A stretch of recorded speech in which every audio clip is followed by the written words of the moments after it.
wa ila hadrati jami walidina wa jami masyayikhina wa jami mu'allifil kutubil lati ta'alamnaha wa alamnaha wa nakhusus mu'allifadil kitab Syekh Az-Zahrudi Syekh lahumul fatihah. A'udzubillahi minasyaitonir rajim.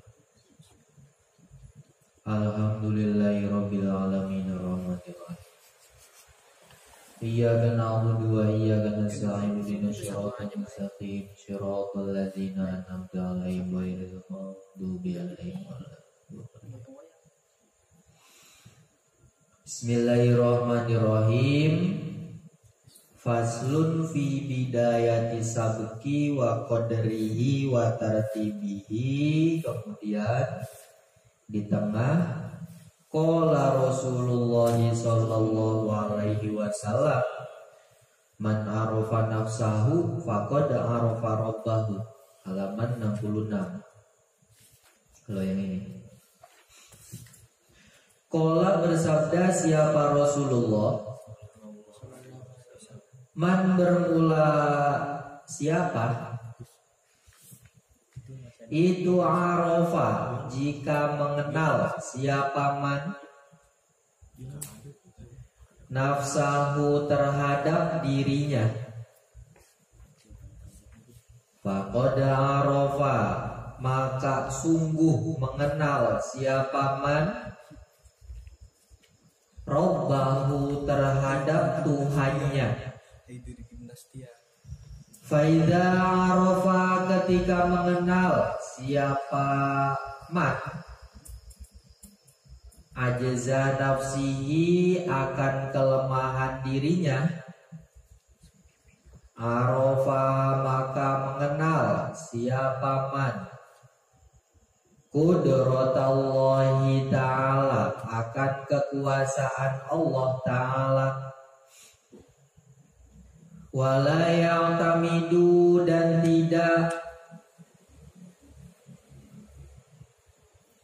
mengandalkan siapa man,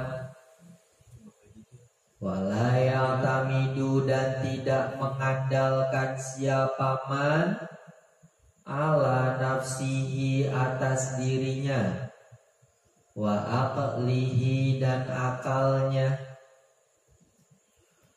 bal yatawakkalu tetapi tawakal siapa man alallahi kepada Allah, wa yatlubu dan meminta siapa man minhu dari Allah al-haqqo terhadap kebenaran,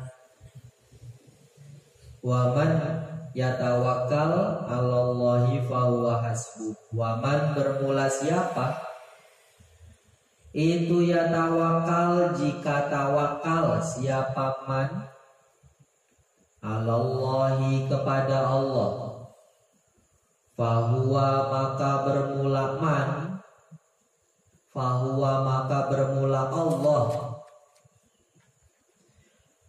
itu hasbuhu zat yang mencukupi terhadap man, wa yahdihim dan menunjukkan siapa Allah terhadap man, ila sirotin menuju jalan, mustaqimin yang lurus. Waman bermula siapa itu kana jika ada itulahu milik man apa malun harta, fala yabkhul maka jangan pelit siapa man,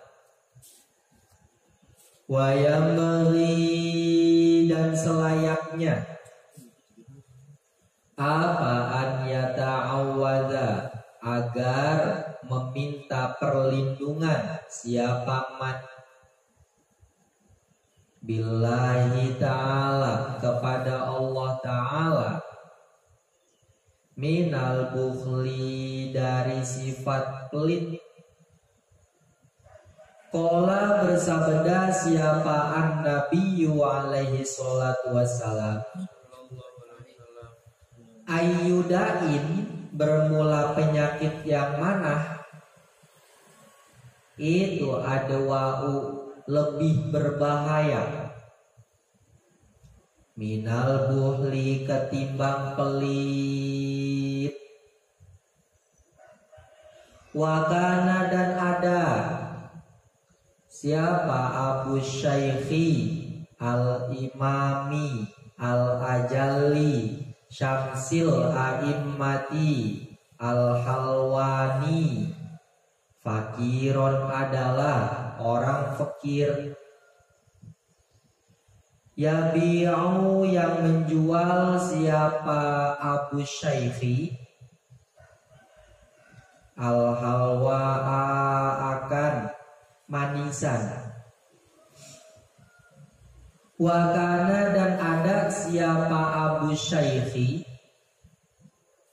itu yu'ti memberikan siapa Abu Syaikhi al-fuqaha'a kepada para ahli fikih minal halwa'i dari manisan. Wa yaqulu dan berkata siapa Abu Syaikhi,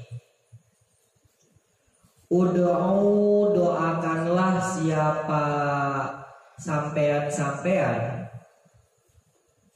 libni untuk anakku, fabi barokati judihi maka dengan berkah kedermawanan Abu Syaikhi wa'tiqodihi dan keyakinan Abu Syaikhi wa syafaqatihi dan kasih sayang Abu Syaikhi wa tadarru'ihi dan kerendahan hati Abu Syaikhi. Nala maka memperoleh siapa ibnuhu putranya ma terhadap sesuatu. Nala yang memperoleh siapa putranya. Ini hadis yang cukup populer ya. Man arafa nafsahu faqad arafa rabbahu. Ini berawal dari perbedaan antara ahlus sunnah wal jamaah dengan ahlud dolalah, antara orang-orang yang benar dengan orang-orang yang tersesat. Kalau ahlus sunnah wal jamaah, selain mereka berusaha selalu belajar untuk mendapatkan ilmu, mereka juga tawakal kepada Allah. Artinya mereka meminta petunjuk kepada Allah, meminta kebenaran kepada Allah. Mereka tidak mengedepankan, tidak menomorsatukan ide-ide dan akal mereka. Mereka menomorduakan ide, yang dinomorsatukan oleh mereka adalah pertolongan Allah. Sehingga Allah memberikan mereka jalan yang benar.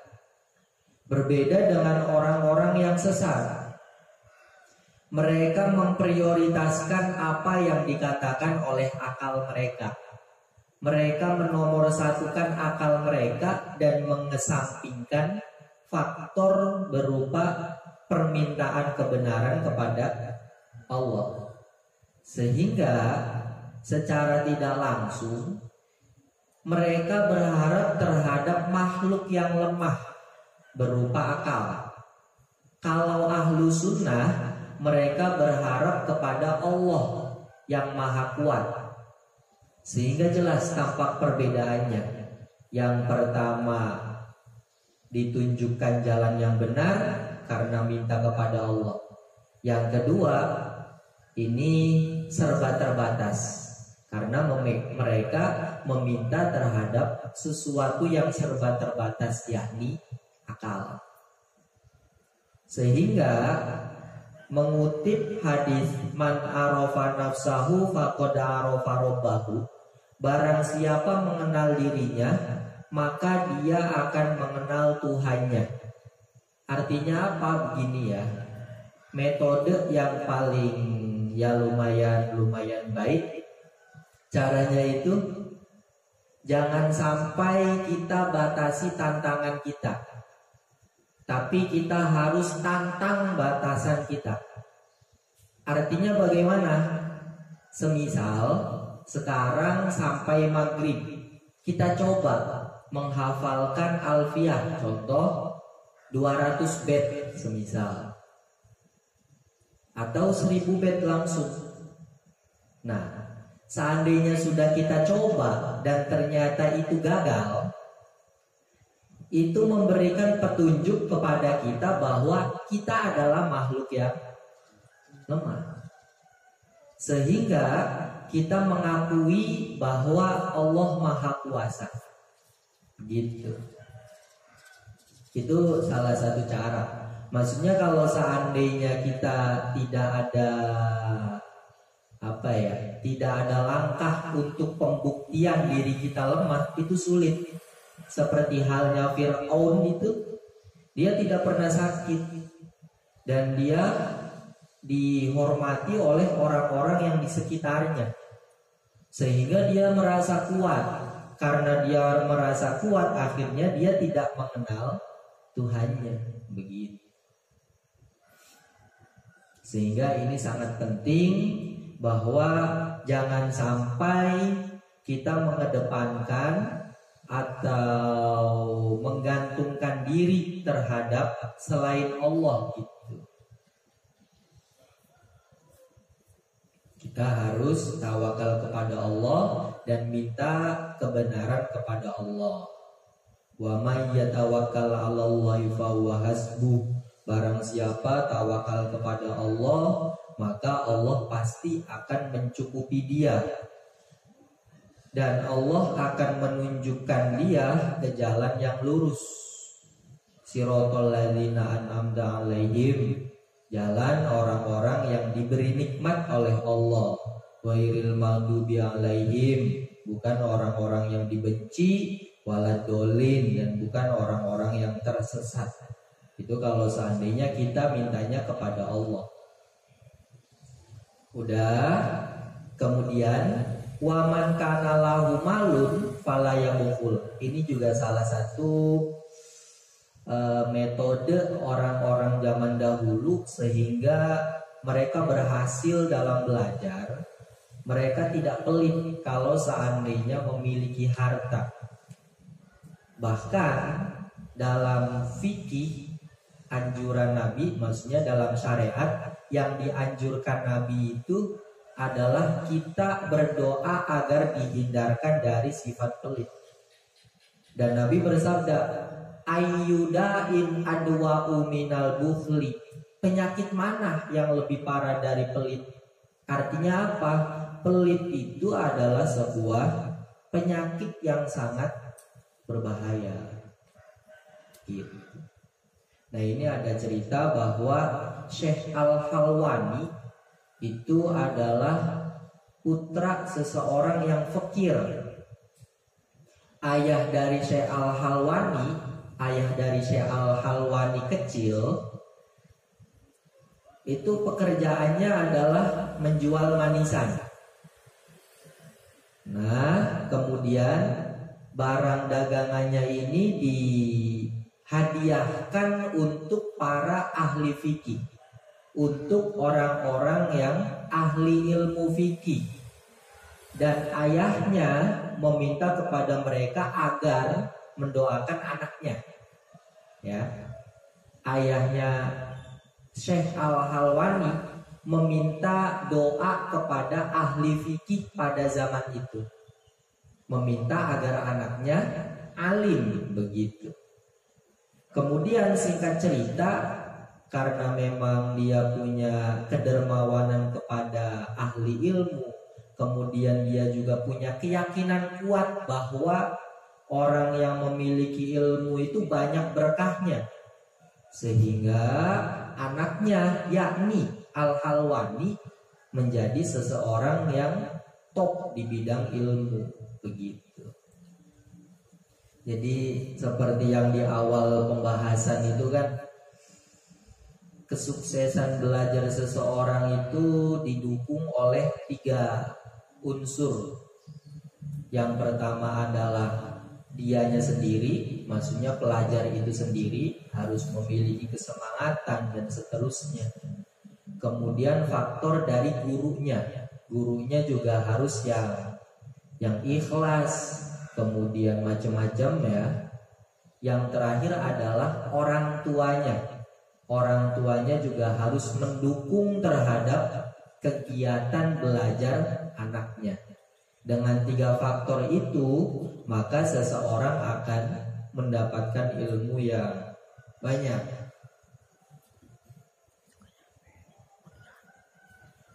Wa yashtari, dan membeli. Siapa pelajar? Wa yashtari, dan membeli. Siapa pelajar? Bil mali, dengan hartanya. Al-kutuba, terhadap kitab-kitab. Wa yastaktibu, dan meminta tulisan siapa pelajar. Fayakunu, maka ada apa hal tersebut? Itu aunan, membantu. Alat ta'allumi, atas kegiatan belajar. Wattafaqquhi, dan belajar fikih. Kemudian salah satu trik untuk menjadi pelajar sukses adalah sering-seringlah membeli kitab dan sering-seringlah meminta tulisan atau makna gitu ya, supaya kitab kita itu bisa kita pahami, entah itu dengan makna atau dengan semacam catatan kaki, terserah. Yang penting hal-hal yang membantu kita untuk belajar lebih maksimal gitu, ilmu yang didapat lebih maksimal. Walaqad kana, dan sungguh ada, itu li Muhammadin Ibnil Hasani, milik Muhammad bin Hasan. Apa malun, harta, kathirun, yang banyak. Hatta kana, sehingga ada. Itu lahu, milik Muhammad bin Hasan. Apa salah sumiatin, 300. Minal wukalai, dari para wakil. Ala malihi, atas harta Muhammad bin Hasan. Fa'anfaqohu, kemudian menginfakkan siapa Muhammad bin Hasan terhadap hartanya. Kemudian menginfakkan siapa Muhammad bin Hasan terhadap hartanya. Kullahu, ya seluruh hartanya. Fil ilmi, dalam ilmu.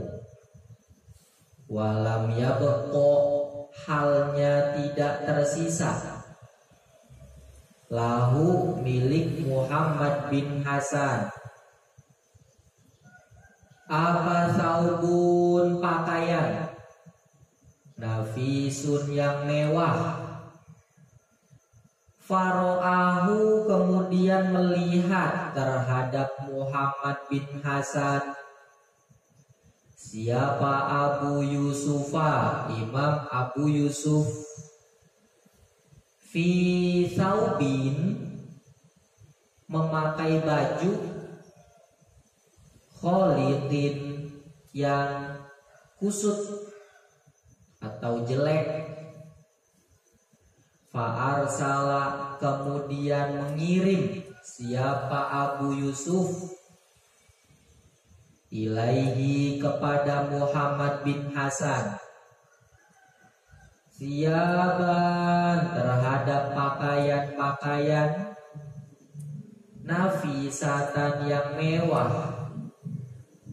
Falam yaqbalha kemudian tidak menerima siapa Muhammad bin Hasan terhadap siaban nafisatan. Kemudian tidak menerima siapa Muhammad bin Hasan terhadap siaban nafisatan. Faqala kemudian berkata siapa Muhammad bin Hasan, ujjila dipercepat menikmati harta. Ujjila dipercepat menikmati harta siapa lakum kalian. Wa ujjila dan ditunda menikmati harta siapa lana aku. Walalahu dan barangkali Muhammad bin Hasan itu innama lam yakbalhu sesungguhnya tidak menerima siapa Muhammad bin Hasan terhadap pemberian. Sesungguhnya tidak menerima siapa Muhammad bin Hasan terhadap pemberian. Wa in kana meskipun ada apa qabulul hadiyati menerima hadiah. Sunnatan adalah sunnah. Lima ro'a karena menilai siapa Muhammad bin Hasan. Karena menilai siapa Muhammad bin Hasan fi dzalika dalam menerima hadiah tersebut madzallatan sebagai sesuatu yang merendahkan. Sebagai sesuatu yang merendahkan linafsihi terhadap dirinya Muhammad bin Hasan. Qala bersabda siapa Rasulullah sallallahu alaihi wasallam, laisa tidak boleh ini bagi seorang mukmin apa an yudhillah untuk merendahkan siapa mukmin nafsahu terhadap dirinya mukmin. Kemudian ini ada cerita yang ya kalau di zaman sekarang cuman satu berbanding berapa juta orang yang begini ya. Jadi Muhammad bin Hasan itu awalnya beliau adalah konglomerat. Beliau punya harta yang sangat banyak. Sampai hartanya itu diurus oleh sekitar 300 karyawan beliau. Beliau punya sekitar 300 karyawan atau 300 pegawai. Saking banyaknya hartanya maksudnya. Kemudian Muhammad bin Hasan mensedekahkan seluruh hartanya untuk kegiatan ilmu. Ya nggak tahu buat infak ke pesantren atau ke madrasah atau bagaimana. Yang pasti semua harta beliau diinfakkan untuk kegiatan ilmu dan tidak ada satupun pakaian yang mewah yang tersisa. Ya. Kemudian Syekh Abu Yusuf melihat Muhammad bin Hasan memakai pakaian yang jelek, tidak seperti biasanya. Akhirnya Syekh Abu Yusuf mengirimkan pakaian-pakaian mewah kepada Muhammad bin Hasan. Tapi Muhammad bin Hasan menolak pemberian itu. Dan beliau malah berkata, "Ujjilalakum wa ujjilalana." Kalian dipercepat menikmati harta di dunia. Tapi kalau saya nanti ditunda. Menikmati hartanya ditunda. Masalah. Dan Muhammad bin Hasan juga orang alim ya, maksudnya bukan orang sembarangan. Sehingga pembelaan dari Syekh Az-Zarnuji, kasusnya Syekh Abu Yusuf memberikan pakaian kepada Muhammad bin Hasan. Secara hukum fikih, yang namanya menerima hadiah itu hukumnya adalah sunnah. Nah, Muhammad bin Hasan ini orang alim, sehingga beliau tidak menerima hadiah bukan tanpa alasan.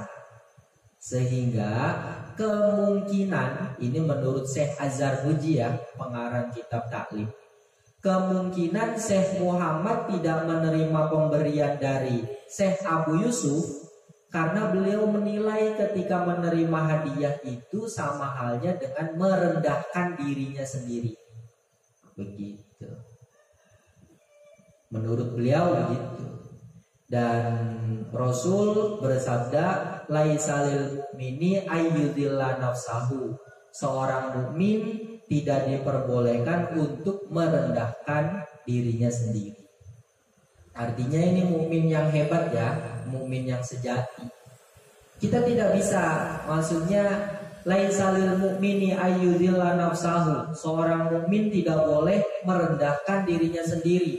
Oh, berarti kalau seandainya ada orang yang merendahkan dirinya sendiri, itu berarti bukan mukmin. Atau dalam hadis-hadis yang populer, al-muslimu man salimal muslimuna min lisanihi wa yadihi. Orang muslim adalah orang yang tidak menyakiti orang muslim lain, entah dengan perkataannya atau dengan perbuatannya. Oh, berarti kalau seandainya ada orang yang menyakiti orang lain berarti bukan muslim. Gak begitu. Nanti mukmin di sini itu maksudnya adalah mukmin yang sempurna begitu, atau muslim yang ada dalam hadis al-muslimu man salima ila akhirih, itu adalah muslim yang sempurna. Sehingga definisi muslim itu tetap mencakup orang-orang yang merendahkan dirinya sendiri. Maksudnya kalau seandainya kita merendahkan diri kita sendiri di hadapan orang lain, itu ya kita tetap mukmin, cuman kita bukan mukmin yang sempurna begitu. Soalnya man qala la ilaha illallah dakhalal jannah. Barang siapa mengucapkan la ilaha illallah, surga. Artinya tidak semudah itu untuk mengeluarkan seseorang dari agama Islam. Karena syarat seseorang memeluk agama Islam itu mudah, cuman la ilaha illallah. Dan mengeluarkan seseorang dari agama Islam itu harus dipersulit. Karena agama Islam itu rahmatan lil alamin. Gitu. Jadi ada contoh kasus dalam kitab fikih ya. Semisal kita sujud sholat, kemudian yang kita tempelkan cuma sekedar jidatnya, tanpa menempelkan telapak tangan, tanpa menempelkan kedua lutut, tanpa menempelkan bagian dalam jari-jari kaki. Itu kira-kira sah nggak sholatnya? Coba praktek. Cuma jidatnya aja yang ditempelin, tangannya ngangkat. Intinya cuma jidat, yang nempel cuma jidat. Itu sah nggak sujudnya? Nggak sah. Sekarang permasalahannya, kalau seandainya ada seorang muslim sujud hanya sekedar meletakkan jidat, ke tanah dan di depannya ada berhala. Itu kira-kira keluar dari Islam apa enggak?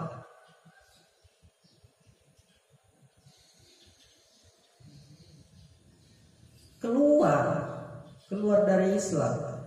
Lah ini menurut Imam Qalyubi, kalau bukan Imam Al-Qalyubi, Imam Umairah, beliau janggal, artinya aneh dengan hukum yang semacam ini. Kok sujud kepada Allah yang merupakan perkara mulia dipersulit, sahnya maksudnya, tapi sujud kepada berhala yang merupakan perkara yang buruk itu kok dipermudah. Sehingga ketika cuma sekedar menempelkan jidat dalam sujud sholat itu tidak sah, tapi ketika sujud kepada berhala itu sah. Ini bagaimana? Itu salah satu yang maksudnya beliau itu ahlu sunnah sekali, NU sekali maksudnya gitu. Tidak gampang untuk mengkafirkan orang dan lebih memberikan kelonggaran terhadap orang-orang Islam. Karena agama Islam itu kan yusrun, agama yang mudah, bukan agama yang mempersulit. Sehingga ya kalau untuk diri sendiri bolehlah diperberat, tapi kalau untuk orang lain itu usahakan diperingan. Gitu maksudnya. Jangan pakai standar yang paling tinggi kalau untuk orang lain, tapi pakai standar yang terendah kalau bisa. Makanya belajar biar tahu segala wawasan. Contoh lagi semisal fenomena di Bali itu kan banyak yang hanya sekedar memakai pakaian-pakaian mini kan. Pakaian-pakaian yang ya serba terbuka.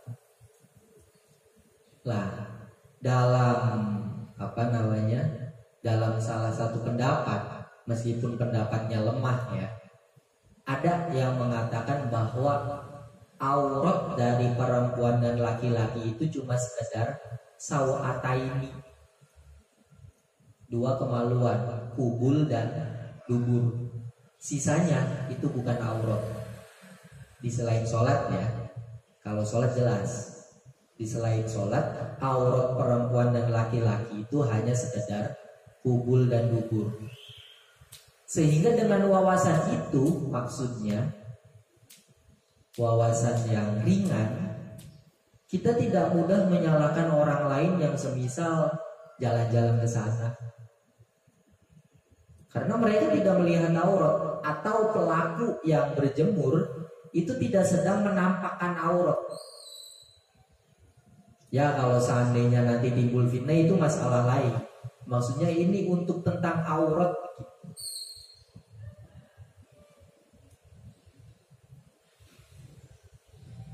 Kemudian wahukia dan diceritakan apa anna fakhrul islami al-Arsabandi itu jamaah mengumpulkan siapa Syekh Al-Arsabandi kusyurul bittihi terhadap kulit-kulit semangka al-mulkota yang dibuang fi makanin di tempat kholin yang sepi fa'akalaha kemudian memakan siapa Syekh Al-Arsabandi terhadap kulit semangka faro'athu kemudian melihat terhadap Syekh Al-Arsabandi siapa jariyatun pembantu perempuan fa'akhbarot kemudian menginfokan siapa jariyah bidzalika terhadap peristiwa tersebut maulaha kepada majikannya jariyah. Fatakhoda kemudian membuat siapa majikannya lahu untuk Syekh Al-Arsabandi da'watan akan sebuah jamuan, da'watan akan sebuah jamuan, fada'ahu kemudian mengundang siapa majikan terhadap Syekh Al-Arsabandi ilaiha untuk menghadiri jamuan tersebut. Falam yakbal kemudian tidak menerima Syekh Al-Arsabandi lihada karena hal ini ulama ya maksudnya. Fakhrul Islam itu artinya seseorang yang menjadi kebanggaan agama Islam gitu. Syekh Al-Arsabandi mengumpulkan kulit-kulit semangka, kemudian beliau makan di tempat yang sepi, ngumpet makanya. Kemudian ada seorang pembantu yang melihat Syekh Al-Arsabandi sedang makan kulit semangka di tempat yang sepi. Akhirnya si pembantu ini karena perempuan ya, yang namanya perempuan kan mulutnya ada dua, sehingga dia menceritakan kepada majikannya. Dan majikannya karena memang Syekh Al-Arsabandi ini adalah tokoh agama Islam yang cukup populer di saat itu, akhirnya beliau menyiapkan sebuah semacam jamuan khusus untuk Syekh Al-Arsabandi. Nah, tapi Syekh Al-Arsabandi setelah dipanggil untuk menghadiri jamuan tersebut, beliau menolak. Kenapa beliau menolak? Karena hal ini. Maksudnya karena beliau tidak mau merendahkan dirinya sendiri. Begitu. Beliau lebih rela makan kulit semangka dibandingkan makan makanan yang enak tapi merendahkan diri sendiri. Itu penilaian Syekh Al-Arsabandi maksudnya. Bukan berarti nanti kalau seandainya kita dipanggil oleh orang, kita nggak hadir. Karena kalau hadir itu sama halnya dengan merendahkan diri sendiri. Ya salah paham terus. Gitu ya maksudnya. Karena pola pikir orang itu berbeda-beda. Dan kita tidak tahu maksudnya kondisi lapangan di sana bagaimana. Karakter dari si majikan dari pembantu itu bagaimana, kita kan tidak tahu persis. Tapi yang jelas menurut Syekh Al-Arsabandi itu adalah hal yang merendahkan beliau. Soalnya berbeda juga, maksudnya tingkat sesuatu yang bisa merendahkan seseorang itu berbeda. Contoh kita ya, kalau seandainya pergi ke mall semisal tanpa memakai peci, itu sama sekali tidak membuat kita rendah. Tidak membuat kita rendah karena kita sudah rendah, maksudnya begitu. Tapi seandainya semisal seorang kiai jalan-jalan semisal ke mall tanpa memakai peci, itu yang merendahkan. Maksudnya berbeda, tingkat merendahkan seseorang itu berbeda sesuai dengan kelasnya masing-masing. Gitu. Tapi kalau seandainya kita adalah orang bodoh, orang rendah maksudnya, kita tidak perlu menilai orang alim. Karena kita harus menyadari bahwa kita memiliki kekurangan berupa ilmu dibandingkan orang alim. Sehingga kita tidak perlu mengkritik orang-orang alim gitu. Kemudian udah berapa? 39. Lanjut ya. Wahakaza dan begitu juga Yang bagi sebaiknya litolibil ilmi bagi pencari ilmu apa an yakuna agar ada siapa tolibul ilmi itu zahimmatin pemilik himmah aliyatin yang luhur layat mau yang tidak mengharapkan siapa tolibul ilmi fi amwalin nasi pada harta manusia. Qala bersabda siapa Nabi alaihi salatu wassalam, iyyaka jauhilah siapa kamu wat toma'a terhadap sifat toma'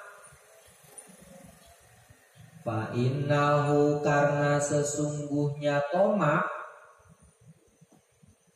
fakrun adalah kefakiran hadirun yang hadir yang wujud yang nyata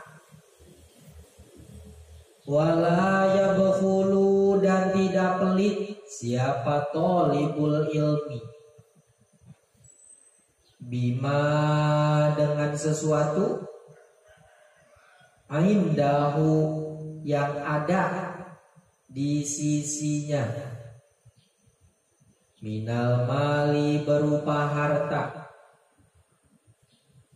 bal yunfiku tetapi menginfakkan siapa tolibul ilmi ala nafsihi atas dirinya wa ala ghairihi dan atas selainnya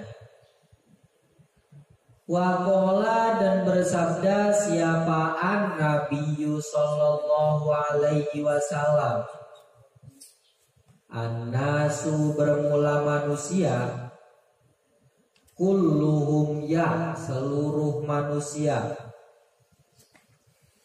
itu fil fakri dalam kefakiran makhofatal fakri karena khawatir fakir wakanu dan ada siapa para pencari ilmu fi zamani di masa al-awwali yang awal itu ya ta'allamuna belajar siapa mereka al-hirfata akan keahlian atau kerajinan tangan summa ya ta'allamuna kemudian belajar siapa mereka hat al ilma terhadap ilmu hatta la yatma'u sehingga tidak mengharap siapa mereka fi amwalin nasi pada hartanya manusia lain wa fil hikmati dan itu dalam hikmah man istagna bermula man istagna ila akhirih man bermula siapa itu istagna jika menganggap cukup siapa man bimalin nasi dengan harta manusia lain iftaqoro maka fakir siapa man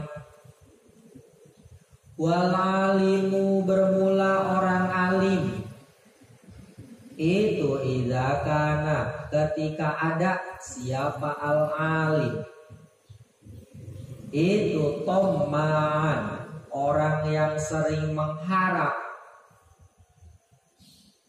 la yubqi, maka tidak menyisakan siapa alim lahu pada dirinya hurmatal ilmi, akan kehormatan ilmu, wala yaqulu, dan tidak berkata siapa alim bil haqqi, dengan perkataan yang benar. Walihada, karena sebab ini, karena ada apa keadaan itu yata'awwadhu, meminta perlindungan siapa sahibus syar'i, sang pembawa syariat alaihi salam, Nabi Muhammad maksudnya. Wa yaqulu, dan bersabda siapa Nabi, a'udzu, berlindung siapa aku, billahi, kepada Allah,